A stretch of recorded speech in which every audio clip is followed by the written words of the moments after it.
My name's Tommye Flenniken. I've been a roper for almost my whole life, either trick roping, team roping, training horses, or helping people, or doing trick roping shows. I doubled the Marlboro Man in some commercials. I was on Grimm last year. I like to compete, like to team rope, I like to heel, and that's mostly, my rope has taken me all over the world, and it's opened a lot of doors. That's about all I know, but I do know that. So you had a real miracle in your life. Yes, I did. I actually had a heart valve that torn, and I was living on 30% of my heart, and I went in to get operated on, and it was a 5-hour surgery.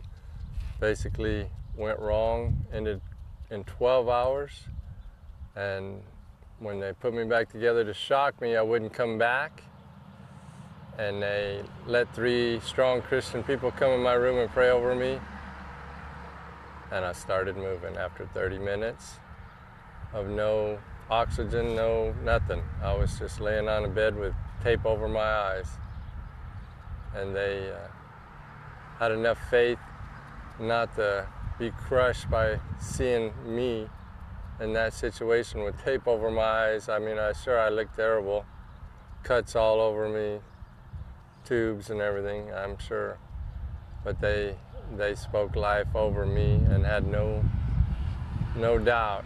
They just, all of a sudden I started moving, and the doctor just openly said that he had nothing to do with it, that he put me back together, and it didn't work. And these people came in and prayed over me, and I came back to life. How did you know that something was going on in your life?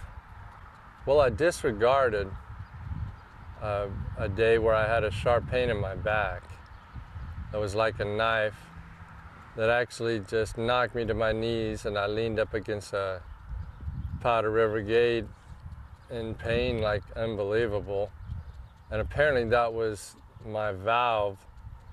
All the muscles that made the valve go up and down ripped off, and let that valve drop, and then the blood didn't go out like it was supposed to. And I actually had 30% of my heart working at that point when that valve. And I just noticed that I was breathing hard, and that it was harder for me to lift bales of hay to feed my horse. And I had some ministers pray for me. I'm like, man, I'm losing strength. I don't know what's going on. And just noticed couldn't feed my horses very easily. And some friends finally said, hey, you know, you either got pneumonia or you got valley fever or something, you know, you're so weak.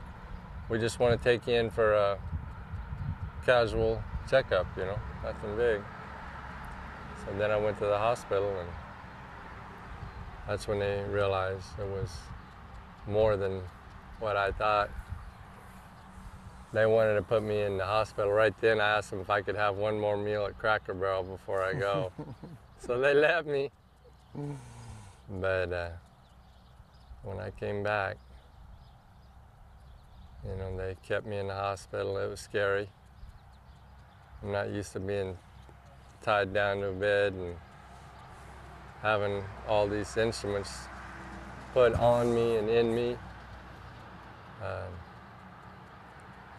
I lost a couple of weeks of my life. I don't even know really what happened.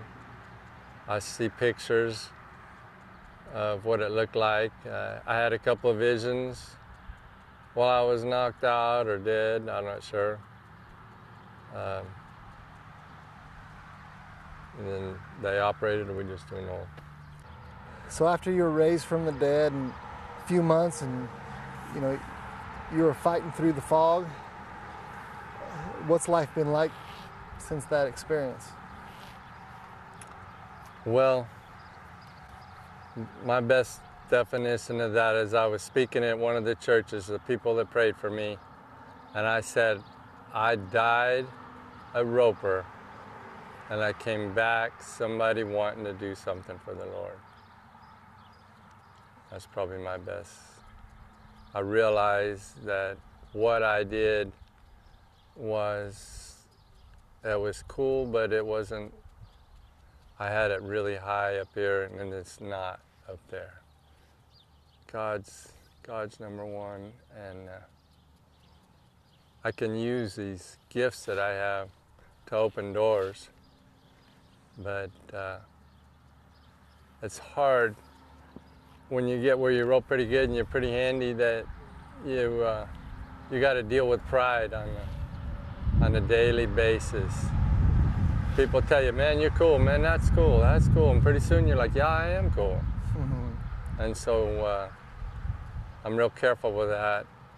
I don't want that to come back, but I mean, I was a great trick roper. I won the 2 biggest ropings in the world. I do trick roping shows. I did a trick roping show one time, and I was spinning my rope, going around like this, and I told the people that I can make my rope talk. And if you listen to that, you can hear that rope zip. And I called that making the rope talk.